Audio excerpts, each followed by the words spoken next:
Hi, I'm Ron, and I'm doing a video of airplanes. I'm going to do a couple of these. So this was a flyover recording that I made, and I'm interested in the airplanes they're flying over because of the altitude that they fly at and the noise level. So I found a thing called WebTrak on the airport website where people could actually track the airplanes flying in, and then if they think that it's too loud, they can file a complaint. So I'm not really sure what is too loud, but I intend to track a few different kinds of planes. So this morning I went out and I measured 2 planes, and this one is for the Cessna C680. It's mainly used for businesses, and you'll see that it has 12 passenger capacity, so it's not very large as far as a passenger plane. I wouldn't consider it a private plane, so I believe this one is probably owned by a transport company that will transport people around. You'll see in here the weight, the maximum takeoff weight. It has 2 Pratt & Whitney turbofans is what those are called, so turbofans, so 2 of them. And this way we can compare it to other jet airliners that are flying in. This is the performance testing. You can see there that it's got a maximum cruise speed of 530 miles per hour, so it moves pretty fast. The rate of climb, a little over 4,000 feet per, so it can move pretty fast up, or I haven't figured out what the descent is on these planes. And then here's the landing distance for that plane. This is going to be the WebTrak recording that I did. So you'll see here in the WebTrak recording, we can select the plane route. So there's a drop down. You click on the plane that you're interested in. And if you look over here on this side, you'll see that the blue is the incoming. So green is outgoing. So if you see a green one, it means they've taken off and they're flying away.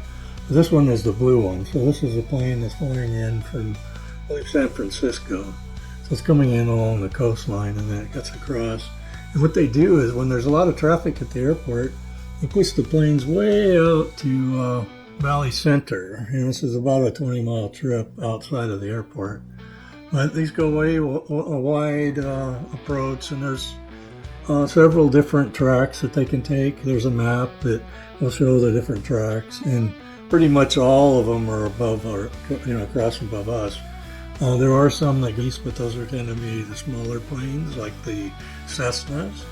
You'll notice here on this drop down, it'll give you some information about the plane, if it has a identification number, and then how high it's flying and how fast. So you get that, and then you can also do this thing about how close it is to your home. So you set your home marker.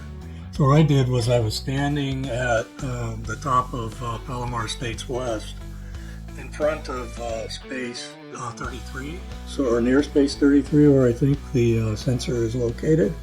And so I was standing near there, and I was observing the planes flying over, and I took a video of that and captured the sound profile from that video. And then what this one does is it has it's monitoring the sensor that's there, so we can see what the dB level is for when the plane flies over. Now, I don't know if the sensor's calibrated because the highest I've seen it is about 70 dB, and some of these planes seem that they're a little bit noisier than that, and maybe I just haven't captured the real noisy one. But 70, on a impact noise, it's raising at about 25 or 30 dB over the level of the ambient noise. So pretty loud. It's coming in. It's a 2-minute period maybe that you'll hear the noise, and then for this video I amplified it a little bit, so you'll hear it as being about 10 dB higher than what it was recorded at my phone. And so I'm not really sure what the actual is, but just to give it a little bit more sound effect, you might say, I did that. And then this is the little drop out, fly out thing where you can watch the altitude of the plane and how far away it is from you. So with these numbers, we can capture the sound volume, how far away it is from us, as far as the dB level from the plane. We can kind of calculate some of these levels here. And then this last one over here on the right, this is just a weather report. And if you notice, it's got a delay on it, so it might say 9 o'clock when we're actually at 9:30, so they don't update the weather report. And then this is just the video that we're going to watch, so I'll go ahead and watch the video, and then it'll show you the plane flying over. You know, I can record the elevations and the dB levels. Afterwards, I'll show you the descent into the airport. You can kind of watch that, you know, how high it is from.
If you want to sort of use this program, you can go to the county airport website, or you can look up WebTrak, WebTrak, and then Palomar Airport, and then that'll also take you there. Or you can look up the website that this is on. And there's several things that you can use. There's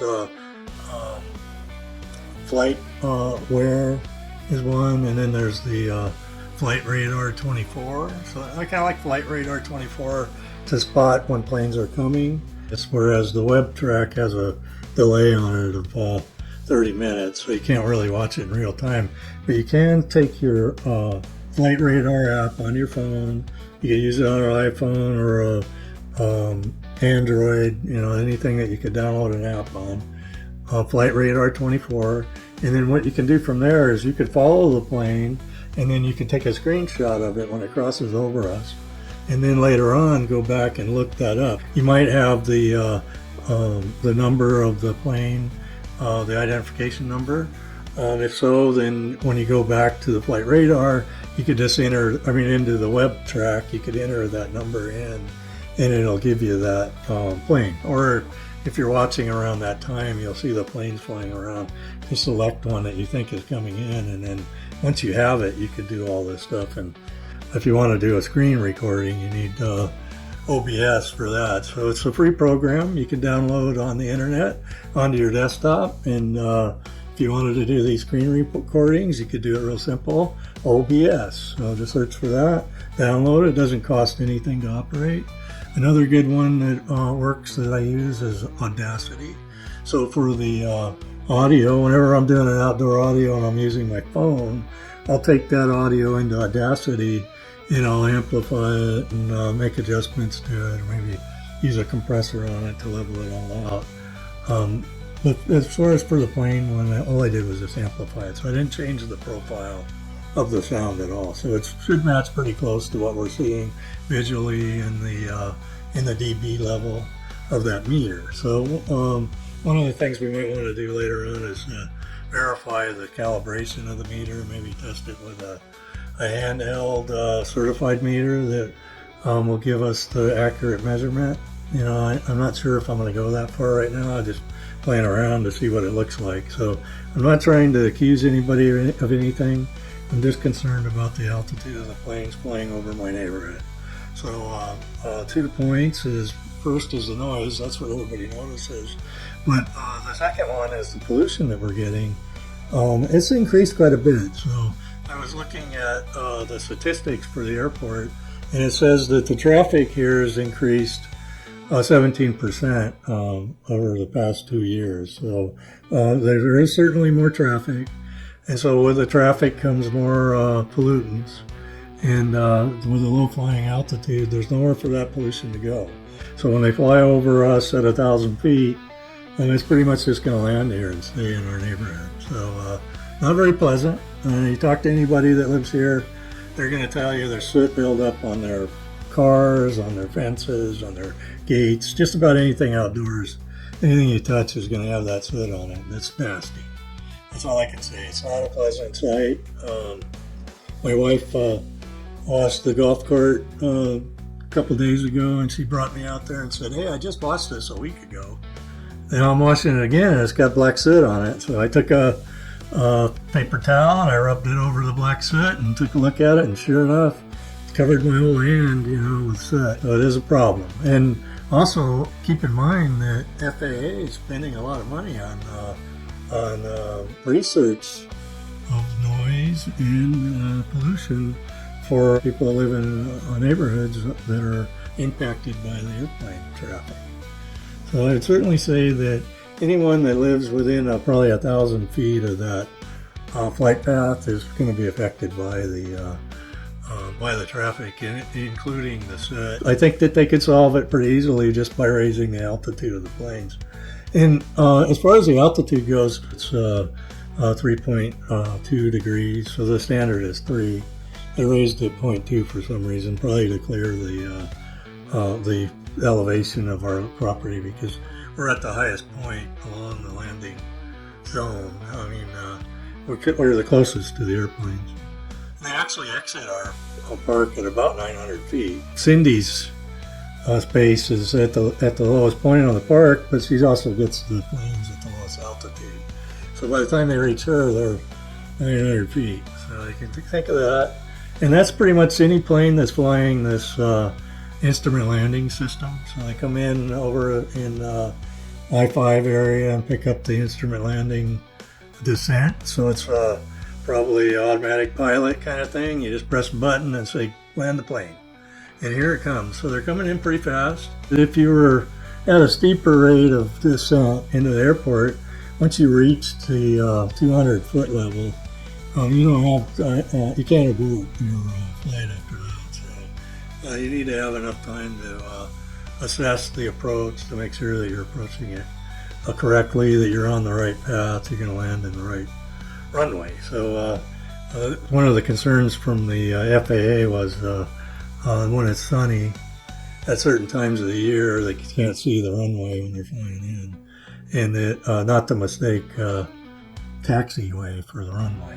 So, I mean, that's in the report. And they also mentioned Palomar Estates West being a known problem for noise and just noise traffic.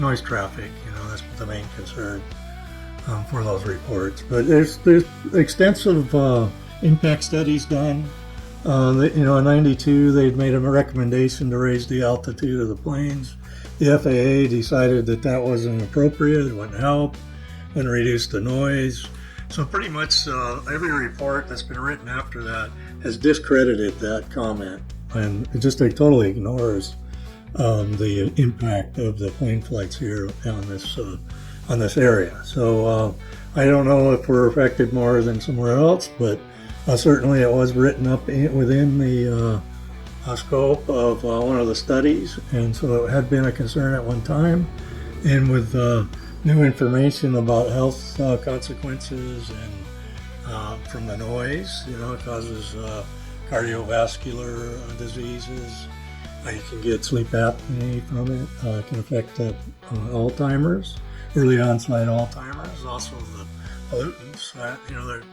They're supposedly flying lead-free aviation fuels on the commercial aircraft, and that just started. So prior to that, there was lead in the fuel. So you're getting all leaded fuel, and I think the piston engines can still fly on leaded fuel, but any of the large commercial planes now have to be lead-free. But that doesn't mean they're emissions-free. They're just lead-free, so they're still putting out the particles, so PM 2.5 and PM 10.